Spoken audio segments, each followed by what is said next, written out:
Rendering service, we can always teach educate the viewers. But let's talk about working for. Because when you start saying to someone, you work for someone, you might be giving players the wrong information. They end up thinking that they're actually the bosses of the agents, which is not true. No, they are. I think I will unpack. Okay. Give me the reason why that is a major part of your disagreement. Robert, football is us. Yeah. And we are football. I think it goes to the question of what came first, the chicken or the egg. It will take us days to be able to unpack this. But for me, as my view as a player, I play. I'm a good player. I might not have communication skills. I might not have the courage to engage with the club chairman and disagree on things because I feel it might sour the relations that I have with him, depending on how open-minded and confident you are as a player. An agent then is a link between that in making sure that you get what is required and you give an instruction. He advises. The job of an agent is to advise on 1, 2, 3, 4 and whether this is attainable or doable or not. A player is the main important person in the game of football. It exists because of us. They come to render a particular service. It is to assist us with those affairs that we can't take care of on our own. We could never agree. Let me just help Nhlanhla. Yeah. You know, and I'm glad Nhlanhla spoke about when he was 15, he came from Mpumalanga, didn't know anybody. Okay? Nhlanhla didn't work at Cape Town, Ajax, and then all of a sudden, boom, now Makaab works for him. You know what I mean? So let's start first with, and Nhlanhla will appreciate this at some point. When a player comes as, let's say, identify a player from Dusty Strip of any village, township, at that point, nobody knows the player. Nobody cares about who the player is. And I'm going to give you an example of, and this is the perfect way of seeing who works for who and who works with who. I call it a partnership. Nobody works for another. I can agree with that. Well, I'm glad we do. Now, let me educate him. So you get a player who you identify at a school's games, okay? I'm the one that identifies this talent, and I'm like, this guy could go far. However, to harness this talent and make sure that I protect it, I have to speak to people before we get to him showing what he can do. So many players can show what they can do. They'll never do that. There'll never be an opportunity given to them. So somebody's going to have to create that opportunity first before he can show the skills and be signed by a club.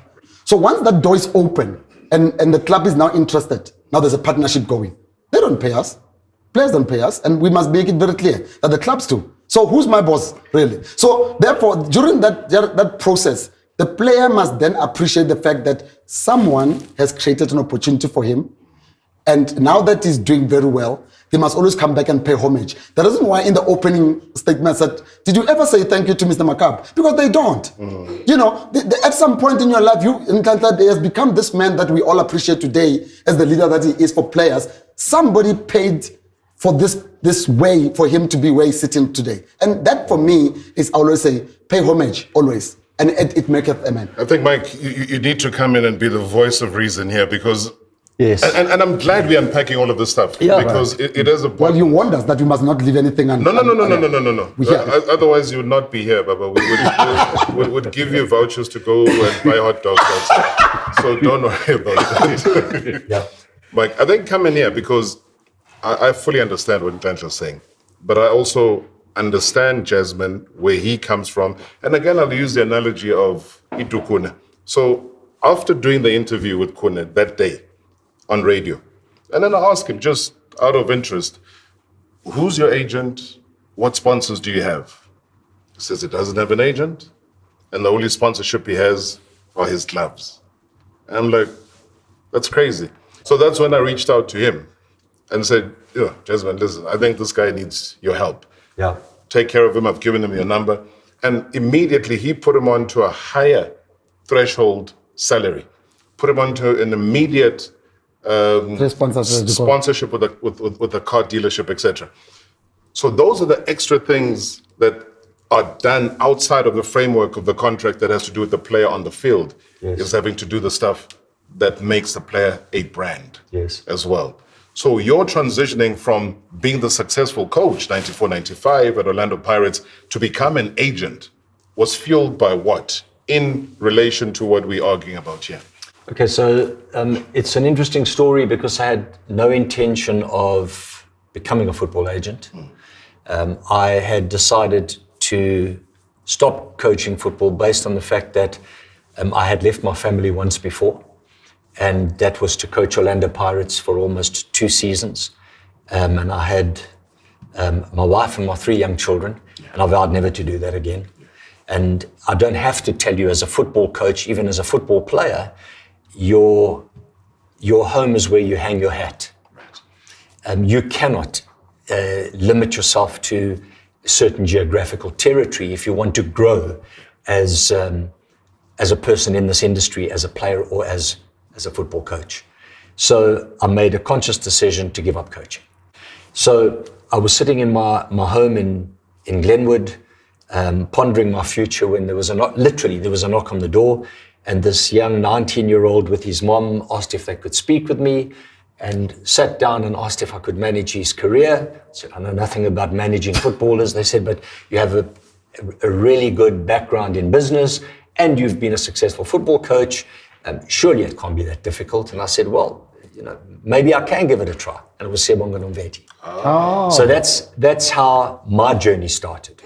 And I have to agree with both parties, not to take a neutral stance, but because I agree with both what Jazz is saying and what Shab is saying.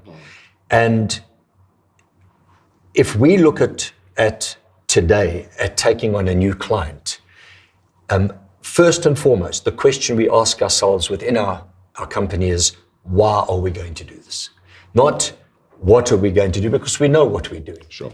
We break it down to a very simple answer that if we can make a difference, a meaningful difference in someone's life, we'll get involved. Now, to come back to a point of who employs who, I don't think either party really employs the other. I think there is a contract of... The mutual contract. It's a contract of what each party is going to do within that partnership. It's a partnership. The rules of engagement. Yes, it's rules of engagement. Yeah. Okay, and so certain obligations that we have to undertake and perform as, let's call ourselves intermediaries, and certain obligations that we would expect from not even our clients. They're not our clients. They have to become part of your family if you're really going to take this thing seriously. Jazzman will talk about what he does for his players, and it goes well beyond the obligations that you list in your contract. Yeah, that's true. Because it's a human relationship. Yeah. This isn't about how much can I make from my client and the client's attitude of how much can I get the agent to make for me. This has to be a relationship. It has to be a warm relationship. And so once you've got that right, the rest ordinarily should fall into place. And the biggest difficulty that I have faced within my 24 odd years as a football agent is managing expectation. Sometimes, and I speak to the people that work with me, my staff, and I say to them, it's your job to ensure that you tell the truth. It's your job that you don't sugarcoat issues. It's your job to understand what your player wants. And if you believe it's unrealistic, Don't do it. be factual about it. Yeah. And say, these are the reasons I think that your expectations aren't realistic. If you think he's underestimating his value, again, you need to say that. So you need to be almost the voice of truth. The important thing is to have such an honest relationship with the person that you're representing that you, for the majority of the time, on the same wavelength. Again, I'm going to say, unfortunately, a mismatch of expectation often is the catalyst for unhappiness. I think there's a lot that's been unpacked here. Right. But the key word that Mike uses, which a lot of people would never associate with agents, is truth. Yeah. So when he mentions that when you address your staff and you talk about the truth, people say, but agents are known to be schemers and Brasted. I think what I'm trying to get at is that because they're so established, if they are to veer off this word, the truth, then they will be exposed and there'll be problems and there will be, in terms of their credibility. Yeah. What does that say to you based on your dealings, even when you were still a coach? You see, what I like now in modern football is that there are now these big eyes Yeah.